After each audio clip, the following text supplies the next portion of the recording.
and welcome to episode 2 of the Joyful Solopreneur podcast with Kathy Basel and myself, Mary Gaul. This is your go-to podcast for solopreneurs seeking to infuse joy back into their business. Each episode is brimming with actionable advice and heartfelt insights that empower you to shape your business on your terms. From honing your message to adding playful profit planning, prepare to engage with a supportive community that advocates for joy, creativity, and successful entrepreneurship. So let's dive right into episode 2 of the Joyful Solopreneur podcast. Hi, Kathy. How are you today? Good. I love this topic. Yes.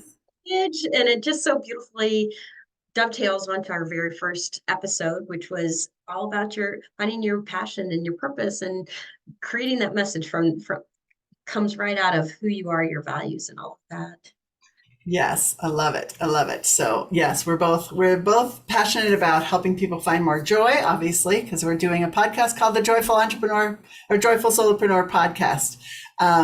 So how many of you have ever seen a rom-com or a sitcom, right? Many of us, everybody on the planet mostly. And when you look back at the arc of the story, 99.9% of the storylines come from some sort of miscommunication or a messaging mishap. Like this person didn't tell this person, or they forgot to tell this person not to tell that person, and that person found out. And, they could have just gone directly to the thing, right? To the person and said that in the first place. So it's always about there's somebody that's not communicating right. And sometimes that's can turn into a comedy, right? Sometimes that turns into a drama. So Tragedy. typically, all of those stories are set up around some kind of miscommunication or mishap in communication, right? So that's why we want to share today is really, when you look at that as a business owner, what mishaps or what drama or comedy are we setting up in our businesses by not communicating with our ideal audiences the correct way? Yeah, Right. so that might show up in a couple different ways. So maybe you're not having clients, you're not connecting with enough people. Maybe you're not having enough people raise their hands wanting to know more about your business. And ultimately, maybe it's about you not making the income that you want. So we want to help you flip the script on all of that by talking about messaging and mastering your message. Yes, yes. So to know what is authentic to you and what messaging works for you, pay attention, go back and listen to episode 1, right? We need to figure out who you are, what your values are, what are your gifts and talents, how are you showing up in the world? So you need to have that core value first, those core values down first, and then you'll start to realize when things start to feel inauthentic to you, right? So I'll give an example. I hired a coach last year because coaches need coaches as well, right? And so I hired a coach to help me with some bigger sales offerings that I was working on, right? And she was really big on having me change my messaging around.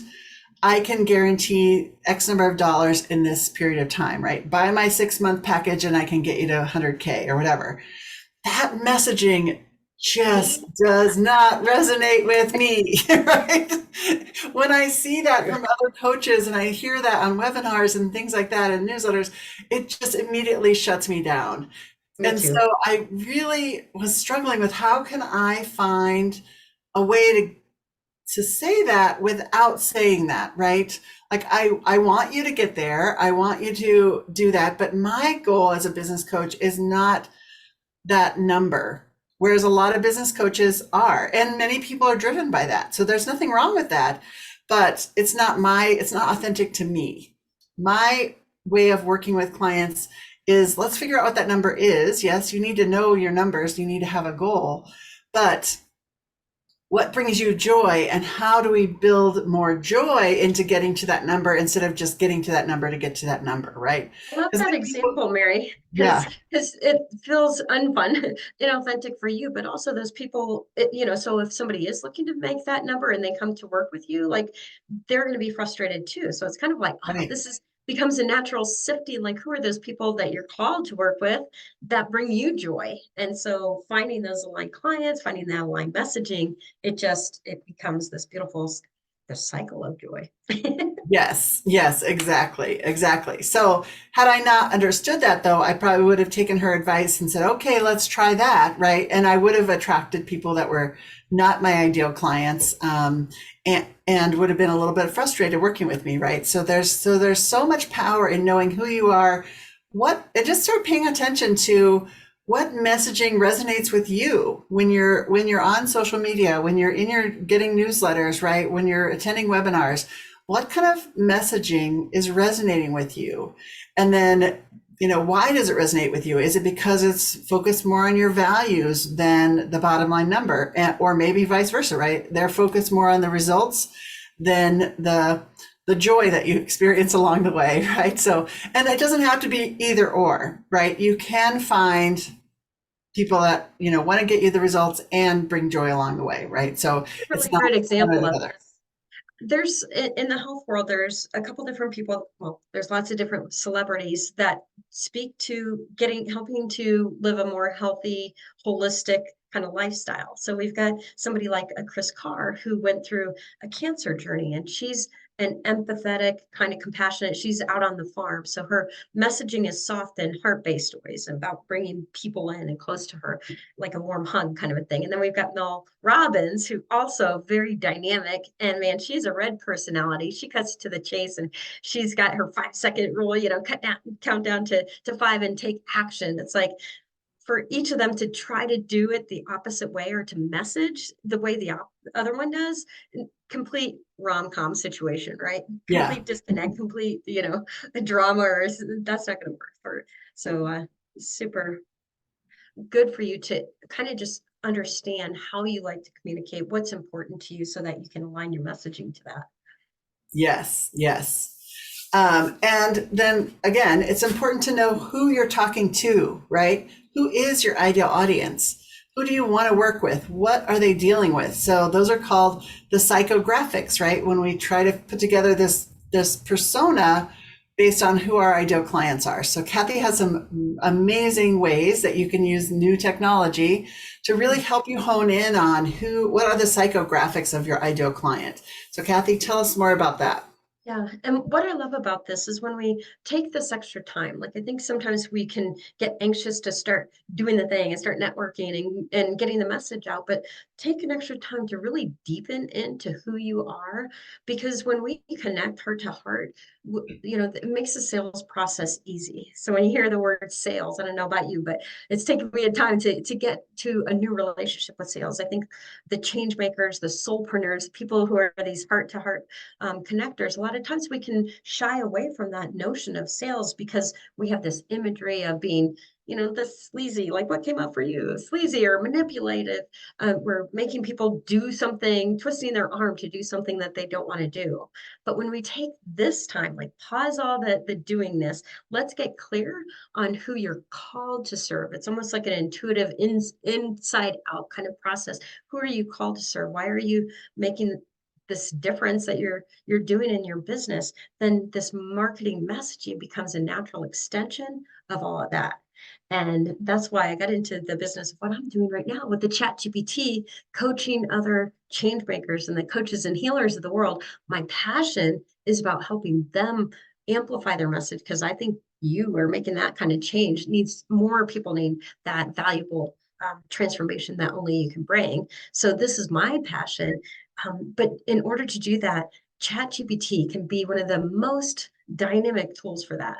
You can simply go in and create a relationship with this robot. And interesting, because sometimes we get caught up in our own mind about, oh, what I can and can't say, because as a change makers, we don't like the loud, people who are self-aggrandizing. So sometimes I think we can lean too far the other way and almost not toot our own horns enough. But when you're speaking from an authentic way, use ChatGPT and you can go in there with your simple who I am statement kind of a thing. Like say, I'm a business coach who works with solopreneurs to help them deepen their marketing messaging so that they can make the impact and the income they deserve. So you can start with a statement like that, put it into ChatGPT and say, give it a couple different prompts. The first one would be, give me the demographics on that, or create a client persona on that. And it'll kind of tell you top line of who that person is. It's females, they're this age range, they're, making this much, or they do yoga or they don't. But we can really go deeper with the psychographics and begin to ask them super personal questions like, what is their biggest fear?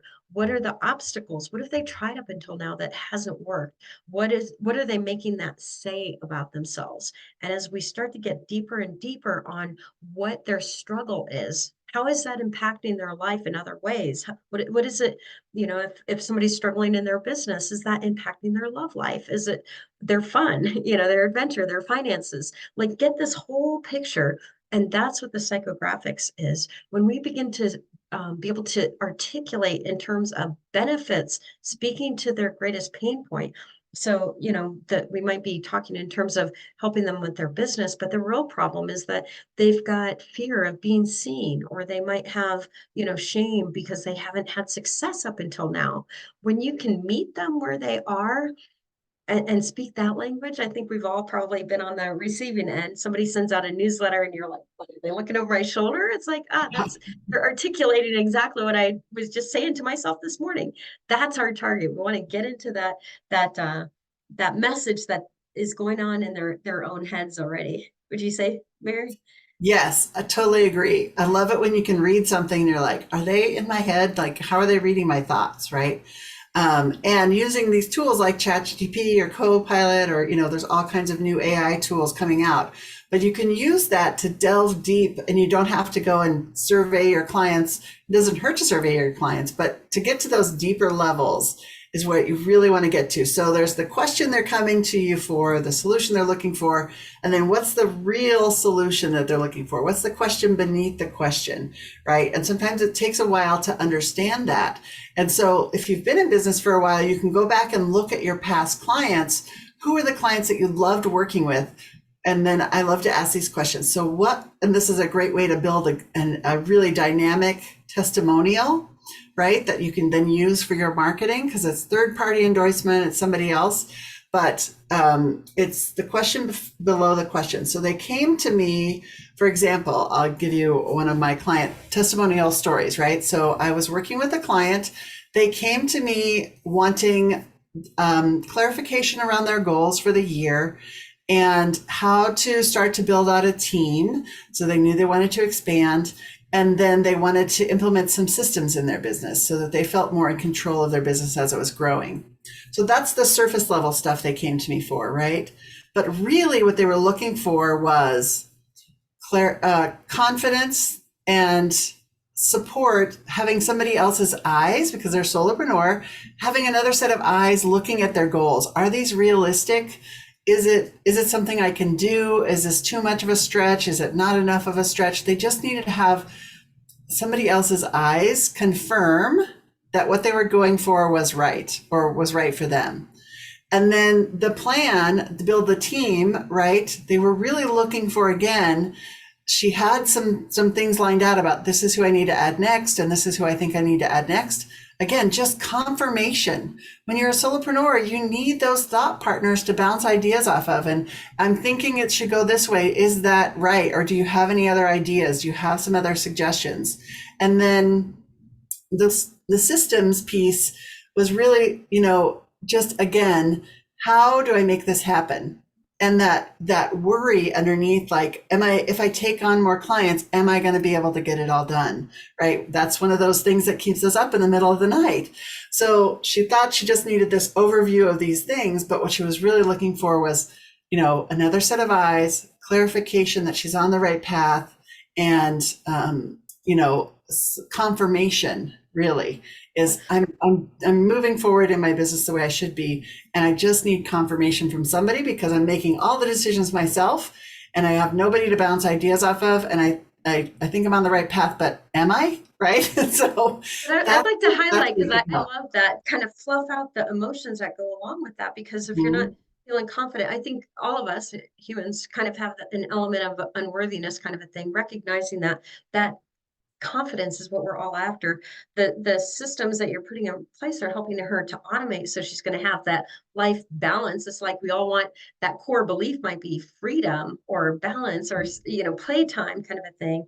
And um the some of the other things she's asking for might be her ability to really provide excellent service to her clients. So it's like when we can begin to articulate the benefits of what we provide, not just the features. It's all too easy for us to get caught up in talking about, oh, well, my accountability program, we're going to meet this many times and we're going to have this check sheet and this bonus and this is Yes. how it's delivered. It's like, okay, that's a feature, but that's not what they're truly, and they're probably not even aware of what it, like you said, she came in thinking this is the problem. And Right. just like, people who are listening are solopreneurs, you probably experience that too. When people come in, they think they want, the knee pain to go away, but there might be an underlying problem that really needs to be addressed. Right, exactly. And so taking the time to understand that, and that could be something you throw into chat, right? Here's what most of them come to me for. And then here's the results that they get that are not the same thing, right? Um, so they're the intrinsic results, right? Those non-tangible things that we can't really put a pin in, right? They're those non-physical, like, yes, we laid out a plan. Here's how to implement a system, right? That's more tangible. It's more tactical kind of thing. But the underneath piece, I have confidence that I'm making the right decisions. I have confidence that I'm moving forward with the right software, or I have confidence that I'm doing this. That confidence piece is the intangible thing. So how do we start to talk about that in your messaging, to make sure that we're tapping into those questions that are running through your head in the middle of the night, right? Yeah, and the sales process, they say we buy based on emotion and we justify with logic. So get clear on what the emotions are that your people are struggling with most, whether they're aware of it or not. Also, I think it's important to kind of highlight the prospect's journey, because some people have a problem and there's a different stage of readiness or awareness of that. Some people have a problem that reminds me of that the line from Frankenstein, young Frankenstein. Hey, I can help you with that hump. Hump, Yeah. what hump? Yeah. But Exactly. some people have the problem, they're not even aware of it. Some people are beginning to become aware of it. And so you need to meet them where they are and begin to educate them in your messaging and your marketing about, this is what this problem looks like. This is, the underlying factors that are complicating it, or how connect the dots. You might think that you need a diet, but it's like, no, your metabolism might be off or something like that, beginning to educate them where they are. And then you've got those rare few that are like, oh, I've got the problem. I know I need someone and I'm looking right now. That's probably only 5% of your people that you're coming into contact with. Great. Let's make sure we've got messaging that catches them at that point. It's kind of funny, Mary. Do you notice this too? That in the bro marketing, I call it, where that everybody's the $100,000, make your $100,000 in business, and then on the other extreme, and here's all your freebies. It's like sometimes people have an acute problem, and it's like, I don't want your Yes. stinking freebie. I need my tooth pulled right now because this really hurts. So Right. Right. you need to address that whole thing. Think about where they are in their different stages of readiness and make sure that you've got something for those people who are ready to dive in right now. Like, how do you catch them? And, it's interesting, even on websites, you see that it's all focused around this freebie. It's like, I want to talk to somebody. Like, get me in. How do I get started Yeah. here? So Yeah. Yeah. And we want to make sure our messaging, like you said, hits people where they are. So sometimes they need more education, and that's where the freebies can come in handy. But you want to make it easy for those people who are ready to buy. They already know what their problem is. They know you provide the solution that they need, both high level solution and the intrinsic solution, right? then how do we make it easy for them to get through some of the noise? We don't want to put barriers up in the way of people, right? So again, that comes back to the psychographics, knowing you might have different personality styles. You might come up with 3 different people, right? These are the people that don't know anything about what I do. They jumped into being a solopreneur and they don't know anything about a business coach. They've never heard of a business coach, right? So they need some education on what that might look like. And then there's people that heard of a business coach, but aren't sure if it's the right fit for them or whatever. And then there's people that like, yes, I need a coach today. Let's hop on a call, right? So you need to know where those stages of your prospects are and how to talk to them authentically along each part of their journey, right? So you may have to create more than one, which is okay, right? And then just be able to get that message out, and the right people are going to hear it at the right time. That's my firm belief, right? Yeah, So, I think that the word I love there is like relevance. We want to make sure, yeah. and that kind of ties in because, right now with AI, everybody's kind of like, oh my gosh, there's just the online space is going to become even noisier, and yes, there's lots of people moving into the space, which is awesome because it also creates opportunity at the same time when you learn to connect in authenticity from who you are, shining your light. I like to think rather than us becoming the aggressive hunters, that we can actually become more of that lighthouse and get really clear and deep on who you are but who you Mhm. serve and how and what makes that unique. Mary, I love when you talk about your business because it's always talking about community and that there's such compassion and the joy factor and things like that. It's like, I'll have what she's doing. There's all these other people Yeah. pushing that $100,000 coach. Is like, I want a human here. And this tough thing, I want somebody here holding my hand and on those days that are tough and you're questioning, why the heck you ever got started on this journey. This is what we want to be able to do is walk them through. Yes, exactly, exactly. And it doesn't have to be a drudgery. I know we hear the word sales or we hear the word marketing and we're like, oh, I'm not a marketer. I'm not in sales. If you're in your business by yourself, you are a marketing and salesperson, right? Your Just kids are accept it, marketers and own sales. that hat, put some glitter on that hat, and just wear it with pride because you have that hat in your court. So so when you look at how to make it joyful, right? Because Kathy and I are all about doing things with joy, even if it's not necessarily in your giftedness and something that you're like, oh, I have to go do my social media posts for this week, right? Or I have to do my newsletter. So I created a newsletter about 4.5 years ago now, and I've been doing it. It's called the Fab Friday newsletter, right? So I came up with the acronym for FAB, which is fun, action, business.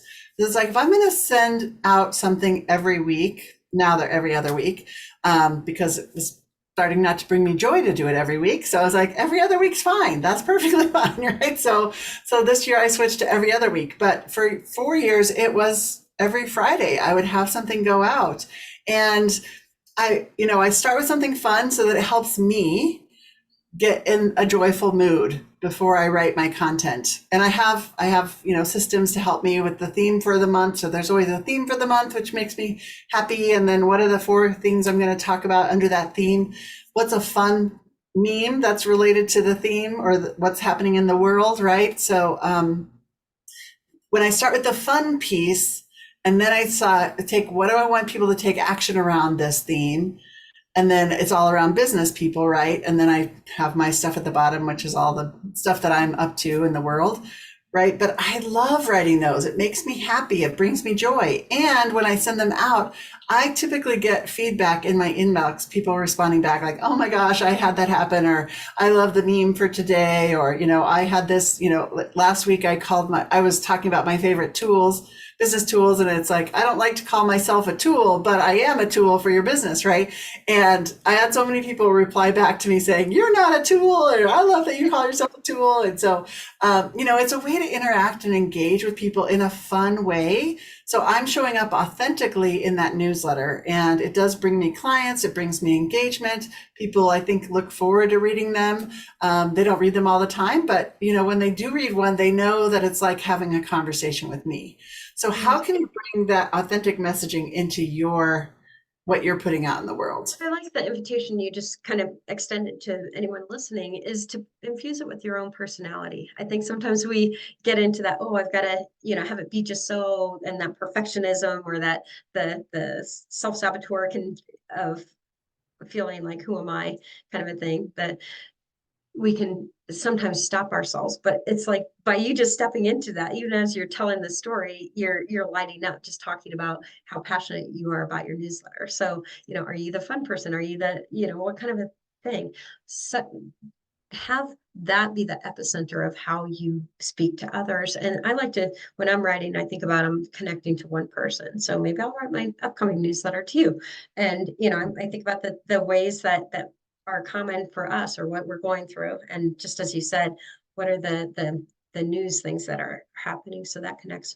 But then the other thing I'm going to pull out that you said that went way too fast is even from the psychographics, one of the questions that we can ask ChatGPT is what are their top 10 problems and what are they making that say about them? And that becomes your pillars that you can then message out over and over again. Thinking about those different stages of readiness, that's one of the things I like to walk people through. We can create this matrix so that we don't, when it's time to sit down and write our, whatever it is, the newsletter, the blog, the article, that we don't have this, what am I going to write? What am I supposed to say? Who wants to hear that? Like what, and then have this freak out moment of how I'm going to connect. You've already got the homework done in a way that pre-work sets the stage of now I've got an abundance of topics to talk about. And this becomes fun because I just ran into somebody the other day who's having, this problem that they're not getting out consistently enough. And, I just so happen to specialize in helping people to understand their messaging in a way that makes that simple. And I think that's another key piece right there is consistency. You've been doing this Yes. 4 years. And it's kind of funny. I think sometimes we can think, oh, they've already heard that. They've already heard that. No, it's a busy world out there. We're adults, like we got adult learning. We need to hear it about 12 to 15 times before it even begins to sink in. But when you are articulating from, look at Apple and branding. So branding is all about the message that we're repeating over and over again. So people know how we show up.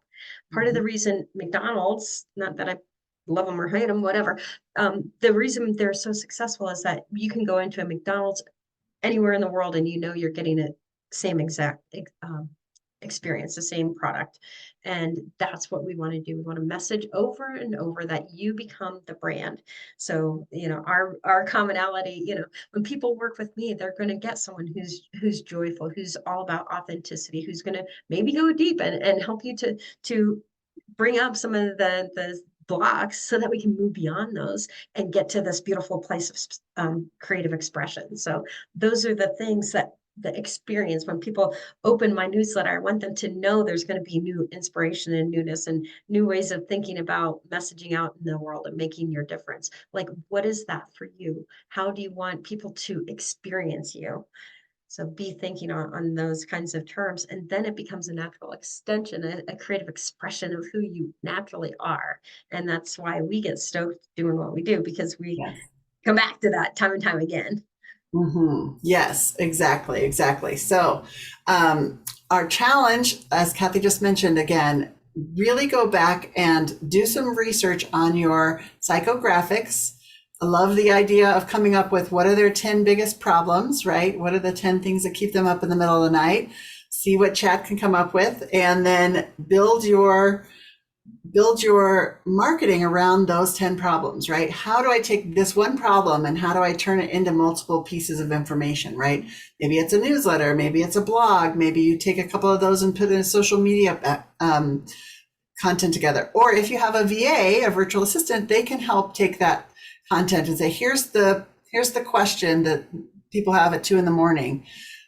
You go write it for me, right? Or here's the edited thing, go make it look pretty, right? And then get it posted out there. So if that's not your gig, if the problem is you can talk about the issue, but you just don't want to have to get it out there on the platforms, you can hire that out, right? So you can hire somebody just to post for you, take your content, make it look pretty and post it for you. So there's solutions there too. But like Kathy was saying, it's the consistency. So making sure if you do take this one topic and make it a whole month's worth of content, which is totally doable, then how do you get that from the content onto the platforms, right? So sometimes that can be the sticking point with messaging is we don't know how to get it from our minds into a piece of paper or a graphic and then get it onto the social media platform. So if that's your problem, definitely say, okay, I can get it this far and I need somebody else to help me get it across the finish line kind of thing. So that's our challenge. Go back and look at your current marketing messages and then run some research on the psychographics and see what you can come up with to really resonate with those second level questions, right? To make your clients feel like do it from a space of joy, like yeah. review your last three things. How'd you do? Did you speak in terms of features, or did you really hit that level of benefits? So it's like, oh, we're taking this relationship with our clients and our prospects deeper. Like let this be a romance. How can I connect even deeper and get to know them on a more personal level? But yeah, beautiful, beautiful. Without The the joyful mystification of a rom-com, right? Yes. also. Okay.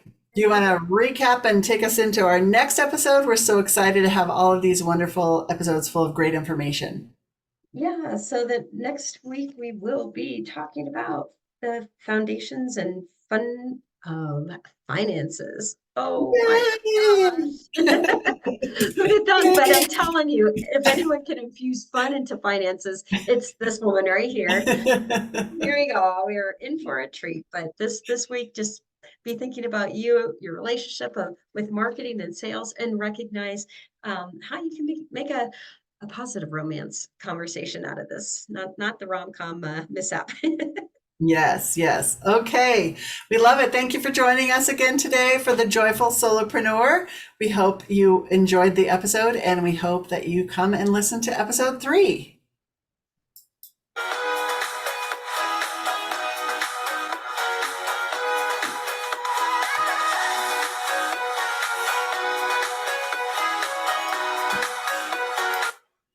Okay. Then let's stop the recording. Yeah.